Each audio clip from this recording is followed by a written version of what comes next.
দাদা এখানে খোকনের বাড়ি কোথায়? কোন খোকন? খোকনের নাম শুনে বেরোলো, তার মানে তোমাকে খোকনের বাড়ি দেখাবে মনে হয়।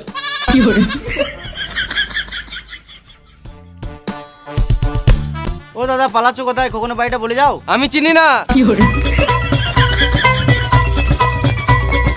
ও দাদা চললে কোথায়? খোকনের বাড়িটা বলে যাও। আমি বলছি তো জানি না। তোমার গলাটা কেমন চেনা চেনা লাগছে। আমার গান কোথাও শুনে হবে, আমি সিঙ্গার বটি। বেশ খোকনের বাড়িটা তো বলে যাও। আমি কখন কখন কাউকে চিনি না, আমার হাগা পেয়েছে তাই আমি ছুটছি। ও দাদা বলে তো যাও। দাঁড়াও গো একবার চুষে দেবো।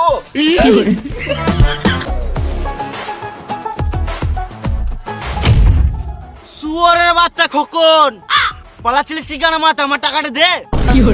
আমি তো হাঁকতে যাচ্ছিলাম। এই মারা, তোর টাকাটা নিয়ে আমি মরে যাবো নাকি? পরে মরবি, একবার খুল চুষে দি।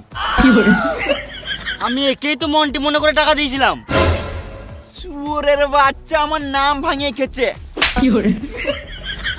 আমার টাকাটা কবে দিই বল? এখন নয়, দুদিন পর দেবো। আমার ছেলে হাত ভেঙে গেছে তো ওষুধ কিনতে হবে। এটা মেনে নিতে হবে। আমার ছেলের জন্য ওষুধ কিনতে হবে। কিনগা না মানে বলছিলাম 500 টাকা দিলে ভালো হতো। শুয়োরের বাচ্চা, একে তো মন্টির নাম করে আমাকে 3000 টাকা মেরে নিলি। আমি আর 1 টাকাও দিতে পারবো না। আরে মামুনি, তখন আমি পরিস্থিতির চাপে আমি মিথ্যা কথা বলেছিলাম। আর এখন তো আমাদের বন্ধুত্বের মতন সম্পর্ক হয়ে গেছে। তুই 500 টাকা দে না, আমি দুদিনের পর তোকে দিয়ে দেবো। 500 টাকা মনে করে দিয়ে দিস। আমার নাম করে টাকা ধার নিয়েছিস, যদি না দিস আমার নাম মন্টি, তো ছিঁড়ে নেবো ধুনটি, এই মেরে নেবে তোর পন্টি। ঠিক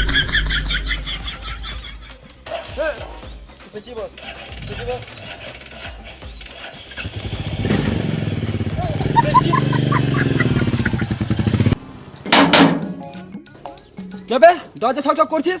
দরজায় যদি একটু ডাক হয় তাহলে গাড়ে বেরিয়ে ডাক করে দেবো। কে বে তুই? তুই কি গান মারাতে এসেছিস সেটা আগে বল। এটা তো খোকনের বাড়ি। খোকন কই? 10 টাকা দে, তোর বলবো।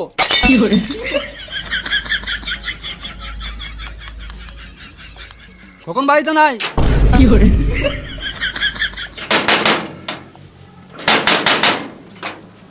আবার কি গান মারি ছকছক করছিস? তুই কে? 10 টাকা দে, তোর বলবো। এই মানে এখনই তো টাকা দিলাম, আবার কেন দেবো? গান মারা বলবো না। এই মানে একেলে তো আজব ঝামেলা। এলে 10 টাকা, এবার বল। আমি খোকনের ছেলে। বাপ বেটা একই রে মারা, শুধু টাকা চাওয়া স্বভাব। কি হলো?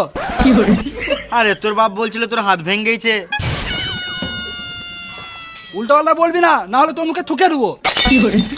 কোথায় হাত লেগেছে আমার? কালকে দুটো হাতে করে মারলাম। চল মারা।